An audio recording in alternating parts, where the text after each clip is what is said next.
Welcome to History 2323, U.S. History from 1877 to the present. This is Lecture 1 Overview on the Gilded Age, 1865 to 1900, an introduction.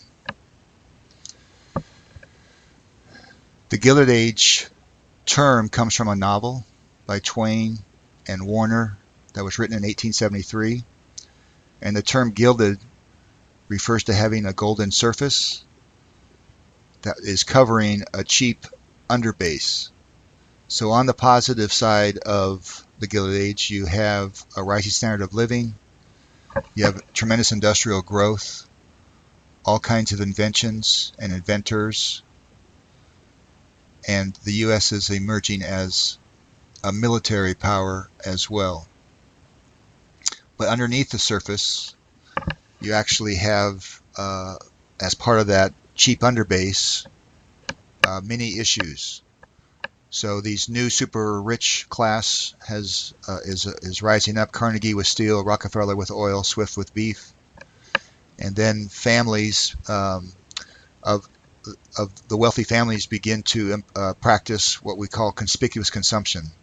So in a party in 1883, the Vanderbilts threw for 1,200 guests.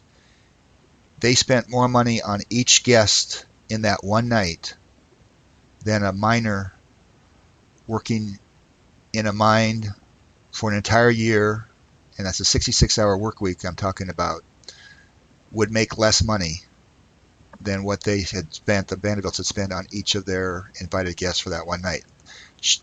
This is just showcasing your wealth because you can. That's going to be what conspicuous consumption means.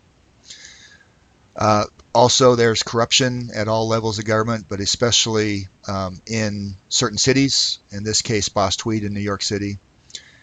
Giving political jobs to unqualified candidates is a problem. Sometimes you give it to those who support you in your campaign. So there is some civil service reform that will emerge, but it won't be really until you get to President Teddy Roosevelt you'll see more larger reform, bigger reforms, and more permanent reforms. It's already clear that big business knows how to use its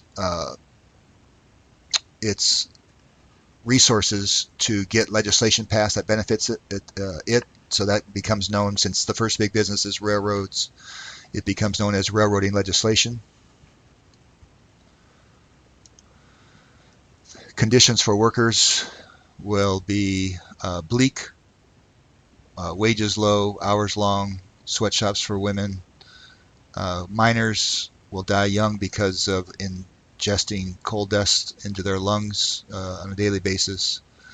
Lots of hazards at work. This Triangle Shirtwaist Company fire of 1911 will cause the loss of life to 146 women who were locked inside their particular building because some had been slipping out during break and not coming back. Child labor is prevalent in America at this point. Lots of immigrants are pouring in. There's Nativism, which is old immigrants looking down on new immigrants as inferior.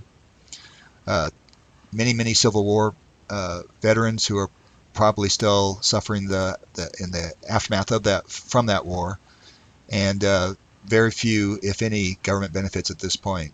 Women's rights voting rights are non-existent, and that's confirmed by this court case, Minor versus Happersett, which allowed states to deny women the right to vote. We'll look at Native American issues in the West over federal policy towards them over that century, and in the South, a transition for African Americans from slavery to freedom. We will look at how the 13th, 14th, and 15th Amendment, which were put into the Constitution for them, are going to be undercut in the South. Workers' rights are going to grow with the first two national labor unions, the Knights of Labor we'll talk about, and then the American Federation of Labor. Homesteaders are taking advantage of this law passed and signed into law passed by Congress, signed into law by Lincoln, which gives them 160 acres in the Great Plains. If they live on it for 5 years, it becomes theirs. Democracy is still limited. Senators, remember, are still chosen at this point by their state legislature rather than the everyday voters. So the three themes we'll look at with the Gilded Age: industrialization, urbanization, immigration, help create what I would call the great transformation in America. So this is the move from agricultural country to industrial, from rural to urban, and from traditional to modern. This concludes an overview of Lecture 1.